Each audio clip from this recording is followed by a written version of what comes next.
Naging matagumpay at mabiyaya ang ginanap na encounter with the families na pinangunahan ni Pope Francis sa Mall of Asia Arena sa Pasay. Dito nanawagan ng Santo Papa para sa mga pamilyang Pilipino na pagtibayin ang kanilang pananampalataya at protektahan ang pamilya sa gitna ng mga hamong sumusubok sa katatagan nito. Ang report mula sa aming kasamang si Benj Bondo. Hindi ito konsyerto o fans day ng isang banda. Ang kalipunan ito ng mga mamamayang aabot sa higit 10,000, matyagang nag-abang sa pagdating ni Pope Francis na nanguna sa encounter with the families sa Mall of Asia Arena sa Pasay nitong Biyernes. Impunto alas 5:23 ng hapon dumating sa lugar ang convoy ng Santo Papa na dinaig pa ang mga sikat na artista o banda dahil sa mainit na pagtanggap sa kanya ng madla. Binasbasan niya ang mga pamilya at mga batang may karamdaman. Kasunod nito, walang pagsidla ng tuwa ang mga pamilyang mapalad na nabasbasan ng lider ng simbahang Katoliko. Walang idinaos na misa sa aktibidad.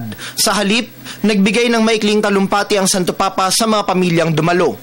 Sa kanyang mensahe, ibinahagi ng Santo Papa ang mga aral ukol sa kahalagahan ng pamilya kung saan inilarawan niya bilang magandang halimbawa si Jesucristo at mga magulang niyang sina Jose at Maria. Dito hinikayat niya ang mga mamamayan na panatilihing buhay ang pangarap ng pagkakaroon ng isang buo at masayang pamilya.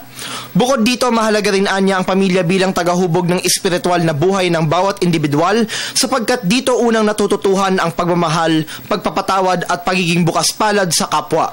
Sa kabila rin ng kaabalahan dahil sa maraming bagay, ipinaalala ng lider ng simbahang Katoliko ang pagkakaroon ng sapat na pahinga upang mapangalagaan hindi lamang ang pisikal, kundi lalo't higit ang espiritual na dimensyon ng bawat isa. Aniya, magagawa ito sa pamamagitan ng patuluyang pananalangin ng bawat pamilya bilang paraan ng pakikipag-ugnayan sa Panginoon.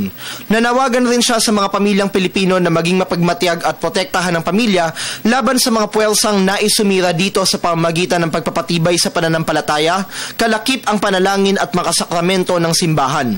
Bilang pangwakas, hiniling ng Santo Papa sa mga dumalo na isama siya sa kanilang mga panalangin. Kabilang sa mga pamilyang nabiyayaan sa aktibidad ay ang mga dumaranas ng kahirapan na isa sa mga suliraning naistugunan ng Santo Papa. Ito ang unang beses na pinangunahan ni Pope Francis ang naturang pagtitipon ng mga pamilya na may temang The Holy Family's Journey is the Pilgrimage of Every Family. Para sa Pope Francis sa Pilipinas, Benj Bondok, Media ng Bayan.